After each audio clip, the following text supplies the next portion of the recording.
J'ai eu 30 ans et j'ai décidé d'organiser une fête. Personne n'est venu. Une semaine plus tard, ma mère Isabelle a envoyé une invitation. Le 50e anniversaire de ton père, Fernando, approche.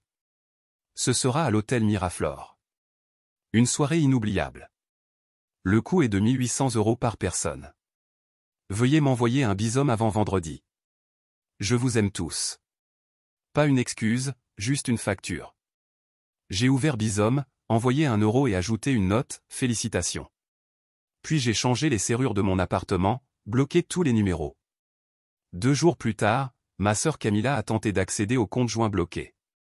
Ensuite, ils m'ont signalé comme personne disparue et la garde civile a frappé à ma porte. J'ai décidé d'organiser ma fête sans grandes attentes, juste quelques proches, des boissons et peut-être des rires pour marquer le jour. J'ai réservé le bar, El Refugio, acheté un gâteau et envoyé les invitations. Au fil de la soirée, je vérifiais mon téléphone encore et encore. 19h rien. 20h. Toujours rien. À 21h, il était clair que personne ne viendrait. Le serveur m'a adressé un demi-sourire compatissant. « Ça va ?» a-t-il demandé. J'ai forcé un rire. « Oui, ils sont juste en retard, je suppose. » Il m'a servi un whisky. Offert par la maison. Je l'ai remercié, coupé une petite part de gâteau intact et les mangé seul, feignant d'ignorer les regards de pitié des autres. Vers 22h, j'ai abandonné. J'ai ramassé le gâteau, laissé un pourboire et suis rentré chez moi, repassant mentalement chaque message envoyé.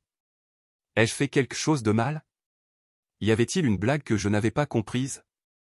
Une semaine plus tard, en pleine réunion de travail, mon téléphone a vibré. Un message groupé de ma mère. Salut la famille, le 50e anniversaire de votre père approche. Nous le célébrerons à l'hôtel Miraflore. Ce sera une soirée inoubliable. Le coût est de 1800 € par personne. Envoyez-moi un bisome avant vendredi. Je vous aime. J'ai cligné des yeux, incrédule. C'était une blague.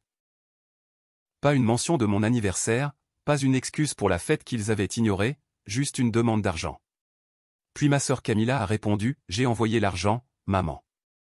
Hâte d'y être. Papa va adorer. Mon frère Mathéo a ajouté, moi aussi. J'ai hâte. J'ai senti quelque chose se briser en moi. Je n'avais même pas reçu un joyeux anniversaire de leur part, pas un message, pas un appel, mais on attendait de moi que je paye presque 2000 € pour l'anniversaire de mon père. J'ai ouvert Bisome, envoyé 1 € et ajouté une note, félicitations. Puis j'ai changé les serrures de mon appartement, bloqué tous les numéros du chat familial et me suis assis, ressentant un mélange de soulagement et de vide. 2 jours ont passé. Rien. J'ai presque cru qu'ils avaient compris le message jusqu'à ce que je reçoive une alerte de ma banque, tentative d'accès non autorisé au compte joint. J'ai ri, bien sûr. J'ai fermé le compte et transféré les fonds restants sur un compte privé. 1 minute plus tard, Camilla a essayé de m'appeler depuis un autre numéro. Je n'ai pas répondu. La 3e nuit, alors que je m'installais pour regarder un film, on a frappé à la porte avec insistance. J'ai regardé par le Judas, 2 agents de la garde civile. J'ai ouvert prudemment. Puis-je vous aider? L'agent le plus grand s'est raclé la gorge. Nous avons reçu un signalement de personnes disparues. Êtes-vous Alejandro Garcia? Je les ai regardés, essayant de comprendre. Oui, mais je ne suis pas disparu. L'agent plus petit a consulté ses notes. Votre famille a signalé qu'ils n'ont pas de nouvelles de vous depuis des jours et ils sont inquiets. J'ai ri, un son plus amer qu'amusé. Ils vous ont dit que je les avais bloqués. Les agents se sont regardés. Le plus grand a repris. Vous voulez bien nous expliquer pourquoi? J'ai soupiré, passant une main sur mon front. Ils ont essayé d'accéder à mes comptes et de prendre de l'argent. Je les ai bloqués pour me protéger. L'agent plus petit a haussé un sourcil. Donc, vous allez bien? Vous évitez juste le contact? Exactement. Je ne suis pas disparu. J'en ai juste fini. Ils ont hésité. Seriez-vous prêt à les appeler pour leur dire que vous allez bien?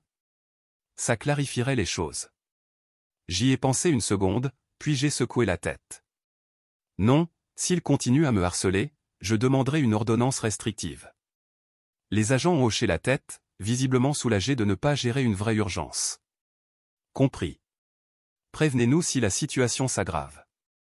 Quand ils sont partis, j'ai ressenti une étrange sensation de victoire jusqu'à ce que l'un d'eux s'arrête à la porte. Monsieur Garcia, une dernière chose, a dit l'agent le plus grand, plus sérieux.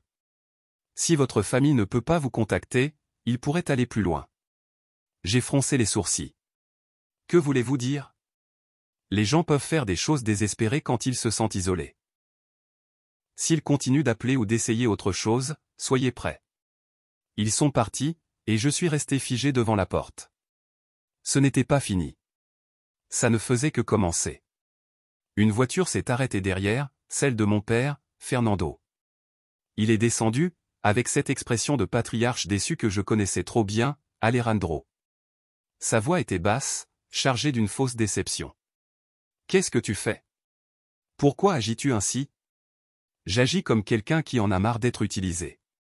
Tu fais tout tourner autour de l'argent, a-t-il crié, perdant enfin son masque de calme. La famille, c'est le sacrifice, le soutien. J'ai secoué la tête. Non, la famille, c'est le respect, et vous n'en avez jamais eu pour moi. Ma mère, Isabelle, a lâché un rire amer et tranchant. Nous avons tout fait pour toi, et c'est comme ça que tu nous remercies? Tout pour moi?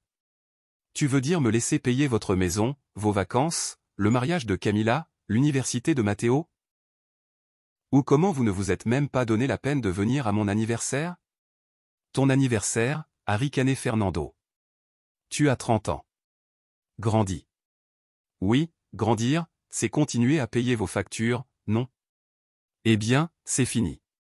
Il s'est approché, sa voix baissant. On t'a élevé, nourri, éduqué. Tu nous le dois. Je ne vous dois rien, ai-je lâché, ma voix pleine de fermeté. Pas un centime, pas une minute, rien. La voix de ma mère s'est brisée. Tu détruis cette famille?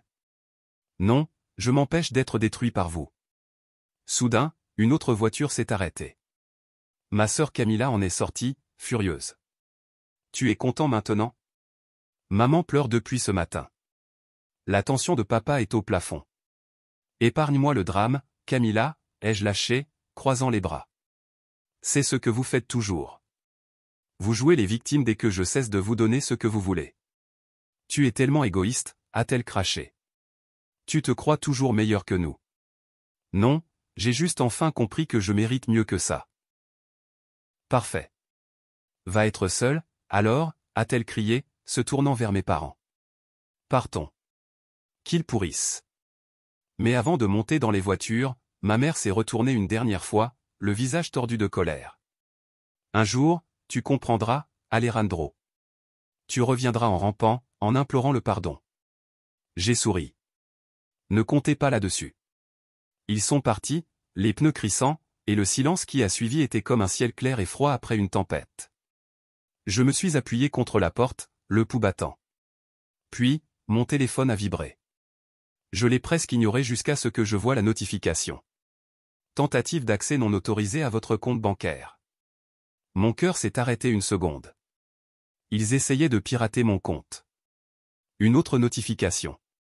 Demande de réinitialisation de mot de passe reçu. Ils étaient désespérés, mais ils ne comprenaient pas. Plus ils poussaient, plus je repousserais fort. Je n'ai pas attendu. J'ai ouvert l'application bancaire et vérifié tout, chaque compte, chaque carte de crédit. Bloqué. Authentification en 2 étapes partout. Puis j'ai poussé plus loin. J'ai appelé la banque. Oui, je suis Alejandro Garcia. Je veux placer une restriction de sécurité sur tout compte joint avec les noms de ma famille. Monsieur Garcia, vous êtes sûr? Cela bloquera totalement leur accès. C'est ce que j'espère. L'appel suivant était à la Caja rurale de Valladolid. Mon nom figurait encore sur l'hypothèque de la maison où vivaient mes parents. J'avais co-signé il y a des années, une autre faveur qu'ils m'avaient supplié de faire. Je ne savais même pas s'ils continuaient à la payer. Je veux geler temporairement tout changement sur le compte hypothécaire au nom d'Alejandro Garcia, ai-je indiqué. Compris, monsieur. Mais cela pourrait empêcher le titulaire de faire des paiements. Parfait. J'ai raccroché, et mon téléphone a vibré à nouveau. Numéro inconnu. Je l'ai laissé sonner, mais les messages ont continué. Alejandro, qu'est-ce que tu fais? Tu vas tout gâcher. Isabelle. Tu n'as pas idée de ce que tu déclenches. Camilla. Je les ai ignorés. Ils voulaient le chaos? Je leur donnerai le chaos. Puis un courriel de mon avocat, Javier, court et direct. Alejandro, ta famille a tenté de réhypothéquer la maison sans ton consentement. Ils ont besoin de ta signature. J'ai bloqué la tentative, mais ils pourraient essayer autre chose. Ma mâchoire s'est crispée. Bien sûr. Ils essayaient de prendre le contrôle total dans mon dos. Un autre appel. Cette fois, j'ai répondu. Alejandro, c'est ton père, Fernando. Sa voix était basse, presque calme. Une fausse calme, comme une tempête sur le point d'éclater. Parle vite. Pourquoi fais-tu ça? Geler l'hypothèque? Ta mère est effondrée. Nous sommes ta famille. Non, j'étais votre banque, et c'est fini. C'est ridicule. Tu fais du mal à tout le monde. Je me protège.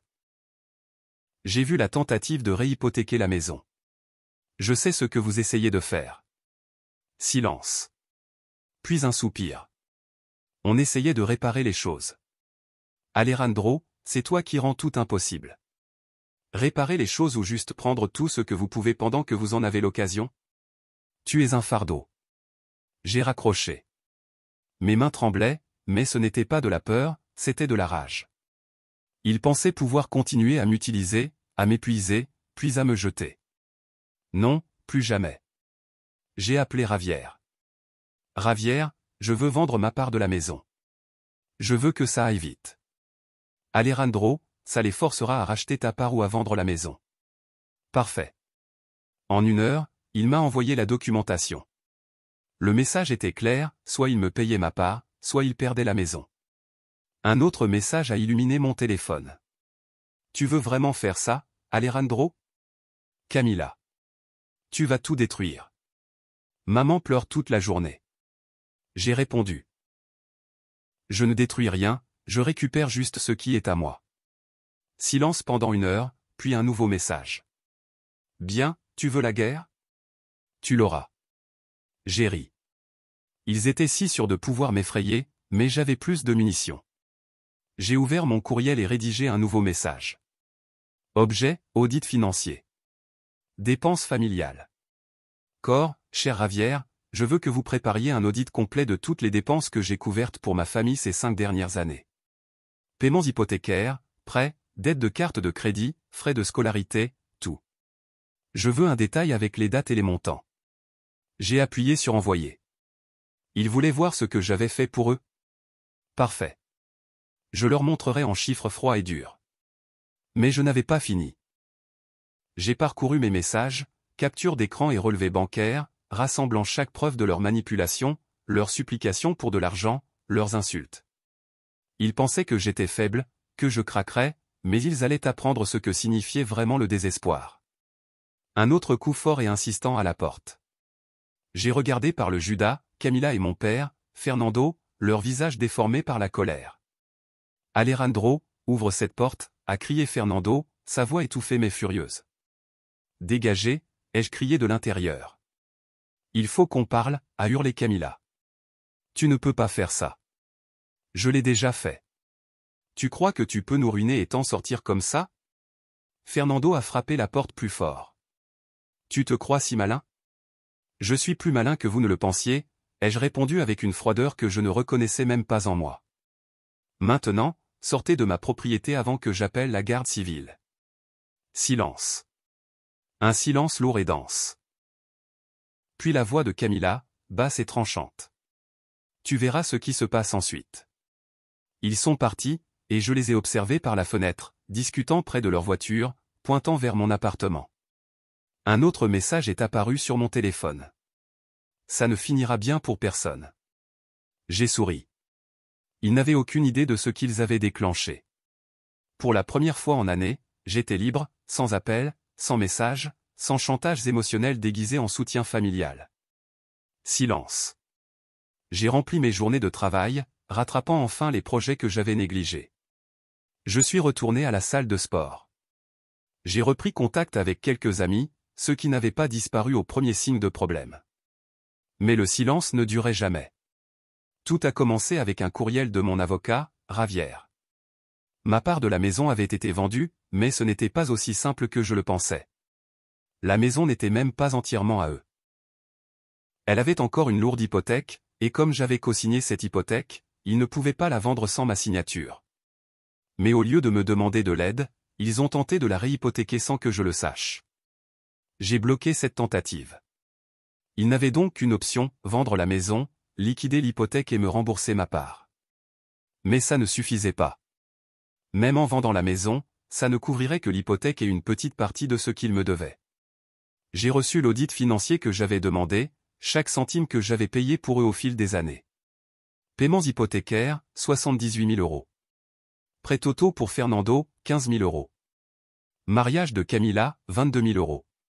Frais universitaires de Matteo, 36 000 euros.